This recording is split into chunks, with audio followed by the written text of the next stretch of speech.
Hey, what's happening, you guys? Credit D. Will here from Sweetwater. I am joined by a special guest, Brian Lucey. How you doing, man? Good to see you. I'm doing great. Good, man. It's good to have you out here. So you're out here at Sweetwater for a master class where you're teaching. What exactly is going to go on in your master class? What are you going to be teaching? Well, over the next 2 days, we're going to look at some foundational principles for working in this new format that will make things better for everybody from pros to beginners.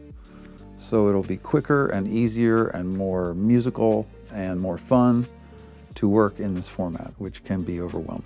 So yeah, man, it is overwhelming, and I'm so glad that I actually got you here when I heard that you was doing a master class, because all the things that you accomplished, an award-winning mastering engineer, I had to sit you down. And as somebody that does a lot of home studio mixing and producing in my bedroom, I just wanted to pick your brain and get some ideas on, as somebody's just starting out, what do I need to know in order to get started? That's just like the biggest thing. It's a very good question. It's been presented in a way that seems overwhelming. Yeah.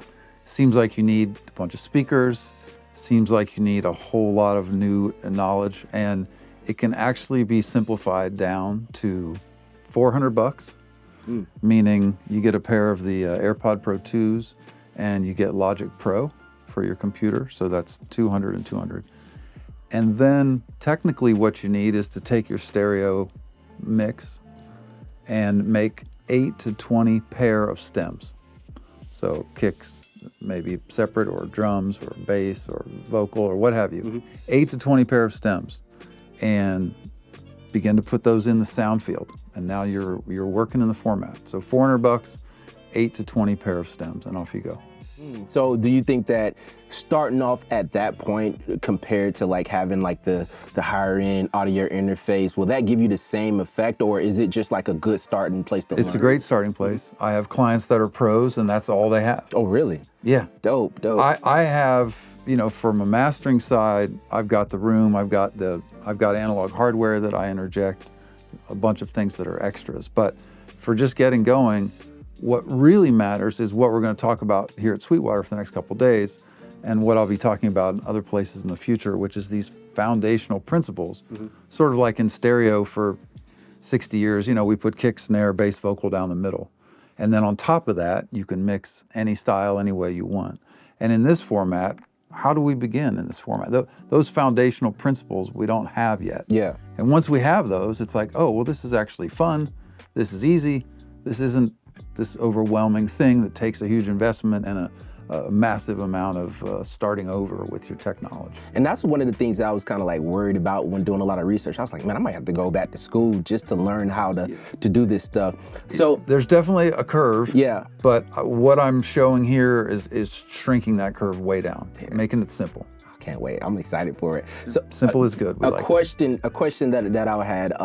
A lot of people, I'm looking at different forums online and I'm speaking to a lot of different people, and a lot of people are kind of have the mindset that Dolby Atmos and spatial audio mixing is a fad, and it's not like, kind of when stereo first came out, most people like, it's not, or surround sound first came out, most people were just like, yo, this is not gonna be around for forever. So what's your take and thoughts on that for the future? Again, a very fair question, because what this is not artist driven, it's corporate driven. It's Dolby got together with Apple, and Apple got together with the labels, and they said, this is what we're doing.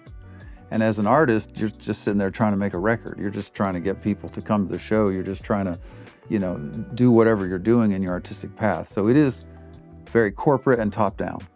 But the truth of the matter is that from quadraphonic to Atmos, there's been a curve that ends, in my view, even though there are a lot of, with great respect, there's a lot of players out there doing spatial audio stuff.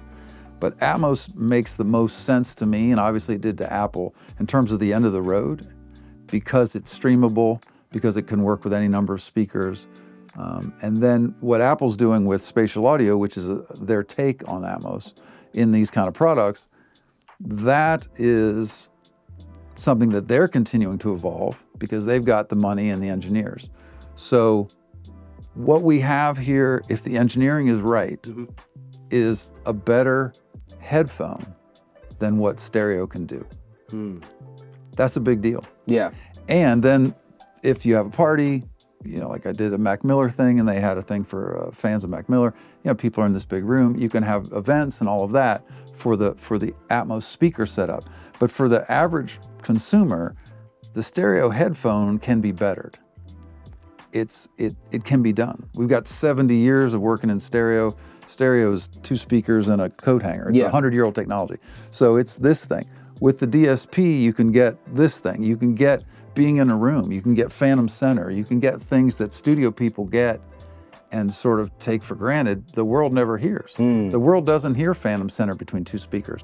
But if you do it right with spatial audio or with Atmos on the binaural, you get yourself in a room. So what we need here is just better engineering, because we're competing with stereo engineering, which is very evolved. Yeah. So yes, it's also not a fad because Apple's committed. Yeah, that's what I was saying. A lot of people they don't make a quick decision. They spend probably billions a year on VR development just for goggles. So this is not a fad for technical reasons and for commercial reasons and for creative reasons, because bettering the stereo and headphones is doable. I've done stuff for multi-Grammy winning, like I did something for Rafa Sardina, and Rafa had never heard anything, and I sent him the first thing ever, and he bought these for $200, and he listened. He said, "You're right. This is better than stereo." So it is doable. It takes new engineering skill, and that takes a little bit of work, and that's part of what we're here to do. So to kind of piggyback off of that, what would you say are some of the challenges for the format, the production format with spatial audio? Where we're at right now, where the artist isn't particularly empowered and it's all very corporate, where we're at right now is where people want to hear what they did in stereo. They don't want to hear this new invention. They don't want to hear a swimming pool of alternative adventure. They want to hear, when they put these on or headphones on, they want to hear what they're used to, but enhanced, okay? So that's really step one. Yes, you can be creative and do wild and crazy stuff, but first you got to learn to walk before we can run. So the challenge right now is to beat the stereo in headphones, and that's the principles that we're doing over the next couple days. And the reason that's challenging is because when you have a headphone, like you've got these lovely Abyss headphones here. Things are crazy. These are kind of nuts. So when you put these on, you've just got these 2 speakers. There's no digital processing, no DSP. So everything that's panned down the middle is really punchy. Kick, snare, bass, vocal, super punchy. That's what we're used to. That's what we expect out of stereo. When you put these in, or if you run those and you've got the Dolby binaural, there's DSP happening to make the image be wider, bigger. That DSP requires phase tricks. It requires timing tricks. Those tricks make smear.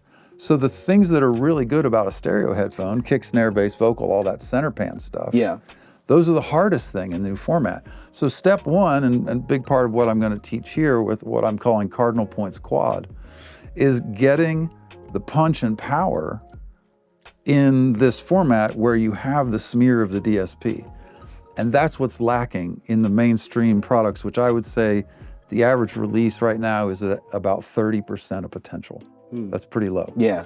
So, and that includes bringing in some good ones. There's some good ones in there, but most of them are not, and so it's very low. So a big part of that is relearning for this format that front wall isn't the center of the image. In the headphone, the center of the image is right here. It's at the chair. Oh, wow. So the center of the image in stereo, we think of it as being the place between the 2 speakers. Yeah. But in this format, it's actually here. So how do we engineer around that? So that's a big insight into what we're going to do over the next couple of days, and what I teach in general with this cardinal points quad thing, which is quicker and easier ways to get punch and power, so that at this first step, we can beat the stereo in headphones. Once we get past that, okay, we can go on to do all the crazy whatever. Yeah, but let's walk and then run later.